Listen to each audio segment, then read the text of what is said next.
Satu daripada 3 orang atau 33% rakyat Malaysia mempunyai pengetahuan keuangan yang rendah selain tidak dapat membezakan kehendak atau keperluan.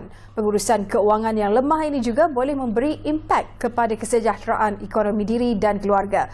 Namun, jika pendidikan mengenai keuangan ini diterapkan sejak kecil, mereka mampu berdepan dengan situasi atau krisis yang tidak dijangka seperti pandemik COVID-19 yang menyaksikan ramai kehilangan pekerjaan dan terputus punca rezeki.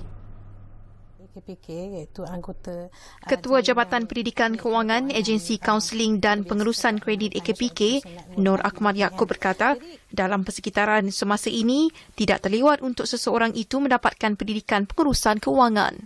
Tak ada terlambat. Okey, kalau kita cakap pasal moratorium sekarang ni kan, moratorium ni sekarang dah masuk bulan yang ke-4. Jadi ada masa lagi kalau kita tengokkan pengurusan kewangan kita tu tidak stabil dan berjumpalah dengan institusi kewangan ataupun datang ke AKPK. Jadi pendidikan kewangan ni dia tak ada kira masa tau. And bila boleh dapatkan pengetahuan di mana-mana sahaja. Tapi yang mustahaknya mestilah sumber tu sumber yang baik, sumber yang asli. Jadi dapatkan sumber pendidikan kewangan ini daripada orang-orang profesional seperti AKPK lah. Sementara itu, Ketua Unit Pembangunan Modul Jabatan Pendidikan Kewangan AKPK, Nirmala Supramaniam berkata, kajian AKPK pada 2018 menunjukkan belia di usia 20 hingga 29 tahun tidak membayar pinjaman tepat pada masa dan tidak mempunyai dana kecemasan. Jelasnya golongan Gen Y ini berbelanja jauh melebihi kemampuan mereka kerana tingkah laku membeli, akses mudah ke pinjaman peribadi dan pembiayaan kad kredit, keinginan untuk kepuasan segera dan pembelian dalam talian yang lancar. Di AKPK, Nirmala berkata mereka boleh mendapatkan nasihat mengenai pengurusan kewangan yang baik.